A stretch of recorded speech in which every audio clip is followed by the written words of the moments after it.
Dengan saya Zabaritul Unsik YLAM atau sering disapa Zabarit dari kelas Ilmu Politik A dengan mata kuliah Gender dan Politik. Di sini saya akan membahas tentang peran perempuan milenial dalam bidang pendidikan. Langsung saja.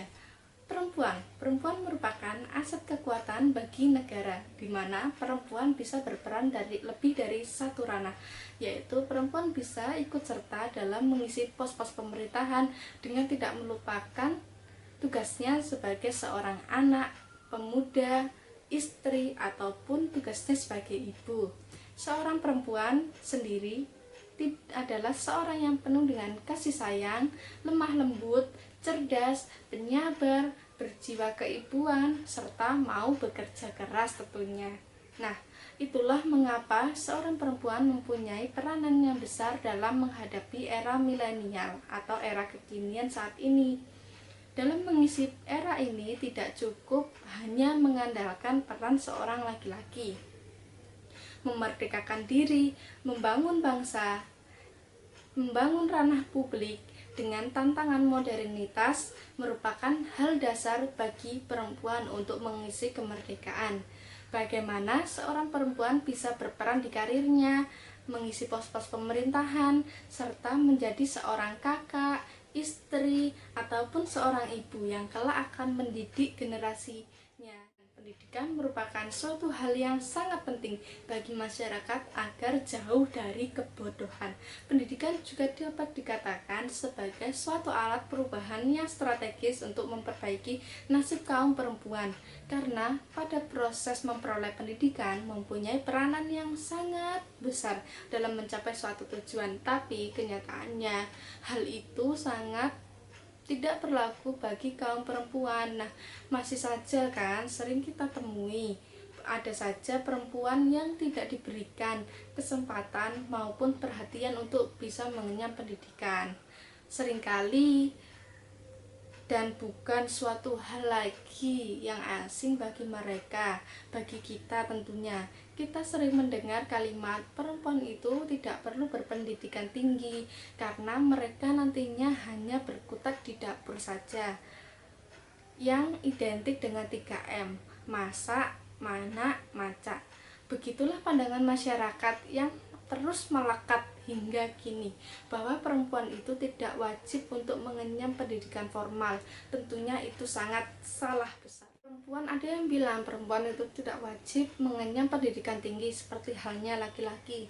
Memiliki pendidikan tinggi bagi seseorang perempuan tidak bisa dikatakan mudah untuk dicapai, apalagi dikaitkan dengan peran domestiknya. Peran domestik pula menjadi satu alasan terbesar bahwa perempuan tidak membutuhkan pendidikan tinggi, sehingga perempuan tidak terlalu diutamakan untuk merasakan adalah gagasan dasar, tujuan, dan misi utama peradaban manusia untuk mencapai kesejahteraan, membangun keharmonisan kehidupan bermasyarakat dan bernegara, dan membangun keluarga yang berkualitas. Jumlah penduduk perempuan hampir setengah dari seluruh penduduk Indonesia dan merupakan potensi yang sangat besar dalam mencapai kemajuan kehidupan yang lebih berkualitas. Kesamaan kondisi bagi laki-laki dan perempuan untuk memperoleh kesempatan serta hak-haknya sebagai manusia agar mampu berperan dan berpartisipasi dalam kegiatan politik, ekonomi, hukum, sosial, budaya, pendidikan, pertahanan, dan keamanan nasional, serta kesamaan dalam menikmati hasil pembangunan. Undang-Undang Dasar tahun 1945 bab ke-10 tentang warga negara pasal 27 ayat 1 berbunyi, setiap warga negara bersamaan kedudukannya di dalam hukum dan pemerintahan wajib menjunjung tinggi hukum dan pemerintahan itu tidak terkecuali. jelas menentukan semua orang mempunyai pendidikan yang sama di muka hukum dan pemerintah tanpa diskriminasi antara laki-laki ataupun perempuan. Sejak tahun 1945, prinsip kesetaraan laki-laki dan perempuan sebenarnya telah diakui, terbukti dalam Ketentuan Undang-Undang Dasar tahun 1945 tentang pengakuan warga negara dan penduduk, jelas tidak membedakan jenis kelamin. Terwujudnya kesetaraan dan keadilan gender ditandai dengan tidak adanya diskriminasi antara perempuan dan laki-laki, sehingga mereka akses kesempatan berpartisipasi dan kontrol atas pembangunan dan memperoleh manfaat yang setara dan adil dari pembangunan tersebut.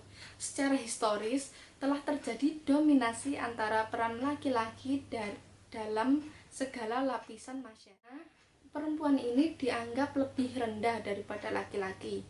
Nah, selain itu, ada data yang menunjukkan bahwa jumlah tunaaksara di Indonesia ini cukup tinggi, meskipun telah terjadi penurunan di beberapa tahun belakang.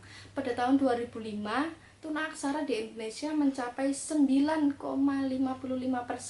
dengan kisaran 14,9 juta orang secara nasional. Tahun 2015, angka tersebut menurun menjadi 5,96 juta orang dan 2 tahun setelahnya kembali turun menjadi 3,4 juta orang. Nah, yang amat menyedihkan, jika dilihat berdasarkan jenis kelamin, ternyata buta huruf atau tunaaksara ini didominasi oleh kaum perempuan. Pencapaian angkanya kisaran 2.258.990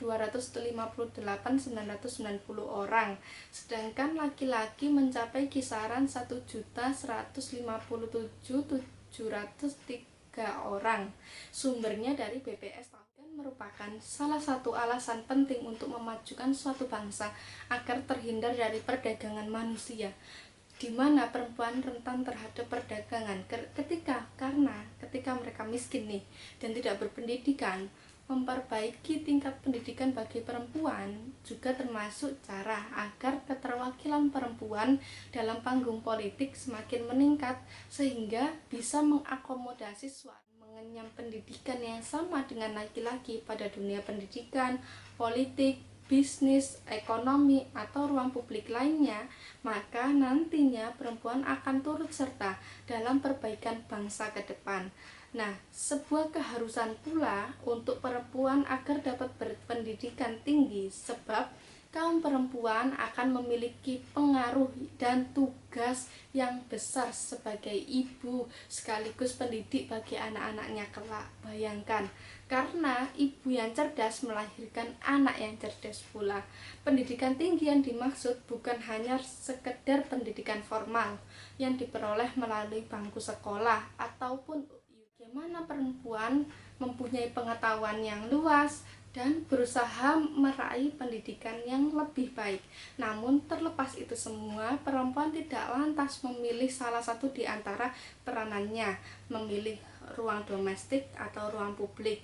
Peran perempuan dalam ruang publik itu akan menjadi luar biasa ketika disempurnakan dengan peran perempuan yang tidak melupakan dan masih tetap mengambil bagian dari peran domestiknya. Nah, melalui momentum ini, semoga selalu menjadi pengingat bagi kita bersama sebagai perempuan Indonesia tentang intisari dan api semangat dalam Kongres Perempuan Indonesia tanggal 22 Desember tahun 1928. Ketika itu, Jas Merah dengan melihat situasi-situasi hari ini dengan membuka ruang publik seluas-luasnya bagi perempuan, diharapkan tidak lantas membuat perempuan mengabaikan peran domestiknya sebagai istri dan ibu bagi generasinya kelak. Pesan pada seluruh perempuan-perempuan di Indonesia, perempuan adalah mutiara untuk Indonesia. Maka dari sini persiapkanlah diri, bercerminlah pada diri, dan maksimalkan peran kalian pada era milenial saat ini. Perempuan-perempuan Indonesia itu kuat, perempuan-perempuan Indonesia itu cerdas, perempuan-perempuan Indonesia itu tangguh. Maka persiapkanlah diri kalian dalam mengisi pos-pos di pemerintahan. Nah, sekian yang dapat saya sampaikan. Kurang lebihnya saya mohon maaf apabila terdapat salah-salah kata dalam pengucapan, baik itu yang disengaja maupun yang tidak disengaja. Akhir kata, wassalamualaikum warahmatullahi wabarakatuh.